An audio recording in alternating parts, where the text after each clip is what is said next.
And we're back, ladies and gentlemen, with the show that I got a feeling is giving ideas to sci-fi for their original films, only known as Music Village. And one of the ideas that we said a while back ago about a polar vortex, folks, it looks like it's one of the movies on the list for the sci-fi original films. And the funniest thing, folks, is an idea that came from 12 Ounce Mouse is now a movie for one of their films too, called Mansquito. A human mosquito? Is that is that a thing? According to the maestro, it is. So before this gets any more ridiculous, folks, I'm looking at my watch right now. Oh, it's just about that time. It's the witching hour, which means it's time for us to be brought up to speed on news stories that happened from this week from, you guessed it, all around the world.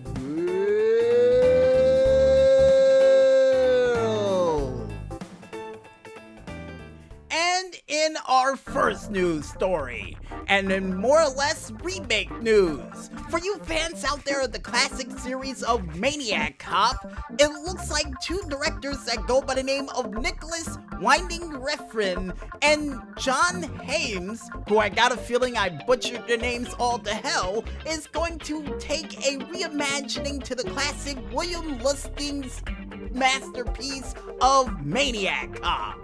And the reason why in the world they're doing it, they said that it would fit perfectly with today's society of how things are going. And I, for one, would have to agree. Really would have to agree that it would work. But here's an idea. How about instead of Maniac Cop, they bring back the classic movie of Psycho Cop? Not many people knows about that movie. There's been 2 movies that's been released around it, and I got a feeling somebody needs to bring it back from beyond the grave, and I got a feeling these guys will do perfect for that movie. And for those who are wondering out there, the storyline of this said film is that it's set in Los Angeles, so you automatically know there's gonna be a lot of chaos involved in this said movie. With, for some strange reason in my mind, a whole bunch of exploding cars and people getting thrown from pillar to post. But one question I have for this movie, who are they gonna get to play Maniac Cop? The original actor who played Maniac Cop unfortunately died many years ago, and I don't think they're gonna find the perfect guy to play Maniac Cop. Unless they get somebody like, what, The Big Show? I could see that happening. Well, while they tried to decide who they're gonna get to play the new Maniac Cop for their new HBO series, you can head on over to the website only known as consequencesofsound.net to check it out for yourselves. And in other news, and more or less more revival of nostalgia news, for you fans out there of all that and already excited with the brand new season that they have out for all that currently, it looks like Danny Tamborelli and Lori Beth Denberg is gonna raise the stakes by going on a 11-day tour for a tour that is gonna be called currently the Nostalgia Personified Tour. And for those who are wondering out there, this tour does go through New York, Connecticut, Pennsylvania, Virginia, and even Delaware by the last day that will end near my birthday for the 1984 Arcade Bar in Wilmington, Delaware.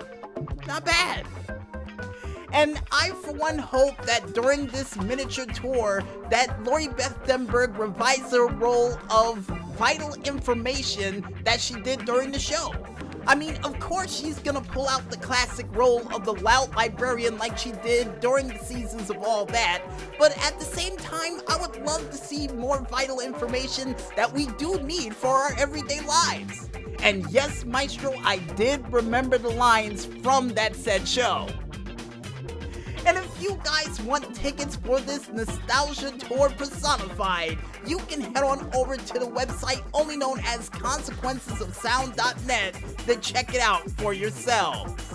And alongside with that, folks, there will be another reunion tour along with this one that will feature the former member of Pete and Pete of Michael Marana, where they'll be doing a nostalgia tour of Pete and Pete that will be taking place in December. Nice!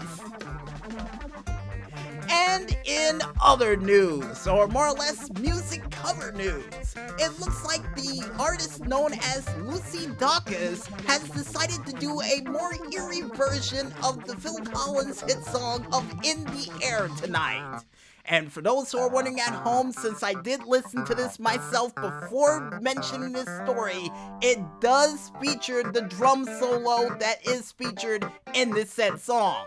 I mean, it's self-explanatory. It's automatically going to be in there no matter who covers it. And this song is featured a part of her EP album known as 2019 that I think features a cover of the classic song of Fool's Gold, and my fingers are crossed hoping that it is that classic song from the soundtrack of Grand Theft Auto San Andreas, because I absolutely love that song and think that she would do a lovely cover of it. So, for any of you out there who wants to check out the exclusive cover of the song In the Air Tonight, you can head on over to the YouTube page of one man only known as Matador Records to check it out for yourselves. And with that last regular news story out of the way, folks, you guys at home know what time it is. It's time for us to go into yet another edition of Video Game News. 3, 2, 1, go. And in our first video game news story, for you Doom Eternal fans out there, I'm afraid I've got some bad news. Cause it's been announced as of this week that Doom Eternal has now been delayed all the way until March 20th of 2020. And in my opinion, I think this is a great idea, even though it comes out the same day as Animal Crossing. Yeah, I don't have a problem with that. But the picture that Alpha Omega Sin showed on Twitter of Isabella actually holding on to one of the blasters that the hero used in Doom and being taught how to shoot it was pretty cool to see. And plus, no matter how long they take to make the game, as long as it's good, just be happy that they're doing that for you fans at home. And if you guys want to check out any other further news that's coming out for Doom in the near future, you can head on over to the Twitter page of one man only known as Doom. I thought it was something else further than that, but no, according to the maestro, just Doom. Not bad. And in other video game news, for you Red Dead Redemption 2 fans out there, I have some good news for you PC owners out there too. Because it's been announced that as of November 5th, the game will be hitting the PC platform, and I for one can't wait to see what happens when it does, because all of you modders out there are gonna probably come up with some very cool characters to add in it, like people along the lines of, I guess, Billy the Kid, Doc Holliday, and I guess anybody from that classic Western movie I remembered of Tombstone or of the movie Posse.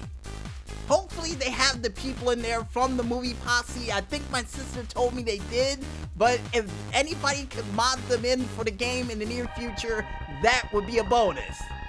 And oh, speaking of bonuses, folks, for any of you out there who is able to pre-order this game from October 9th all the way until the 22nd, you can get 2 exclusive games along the lines of Grand Theft Auto 3, Grand Theft Auto Vice City, Grand Theft Auto San Andreas, Bully Scholarship Edition, LA Noire Complete Edition, and even Max Payne 3 Complete Edition. You get one of those or 2 of those several games for absolutely free. And if it was down to me, I would go with Grand Theft Auto Vice City and San Andreas because, hey, they have a special place in my heart and I would love to play them on the PC. And for any of you out there who are wondering, this game will be a part of the Epic's Game Store and will be available for pre-order for it on October 23rd with a pre-order bonus of 25 gold bars for Red Dead Online. And for you Steam fans out there, this game will be available for purchase as of December. Yikes! But hey, might be worth the wait for those out there who wants to go the Steam route. But for anybody else who wants to figure out what other cool pre-order bonuses they have up their sleeves for this game, you can head on over to the socialclub.rockstargame page, only known as socialclub.rockstargames.com, to check it out for yourselves. And in other video game news, for you fans who love to share their conquesting glorious moments on Facebook for PlayStation 4, as of this week, unfortunately that feature is no longer available. And just like they did for PlayStation 3 just before PlayStation 4 came into existence, I got a feeling they're doing the same thing with the PlayStation 4 before PlayStation 5 comes into existence. And I've always wondered why in the world I haven't seen more people post things up on Facebook of all the cool things they do in games, and here's the reason. And in my opinion, not that many people use it, and not to mention the message that keeps popping up for it is a little bit of annoyance. But, hey, out with the old, in with the new in this case. And hopefully they do have that feature for PlayStation 5 when it comes out as of the holiday season of 2020. Yes, that's right, folks. The PlayStation 5 will be coming out as of next holiday season, which I guess is somewhere around Christmas for everybody to trample themselves to try to get one. And if you guys want any further data of when the exact date of this system that it is going to be coming out, along with the Facebook integration that is no longer available, you can head on over to the Twitter page of one man only known as PlayStation to check it out for yourselves. And with that last news story out of the way, folks, for this week you have all officially been brought up to speed. And I guess with that said, we might as well head back into the music one more time. And when we return, we'll be back with the final segment for Music Village for this week, right after this. So don't get lost in traffic just yet, folks, and stay tuned.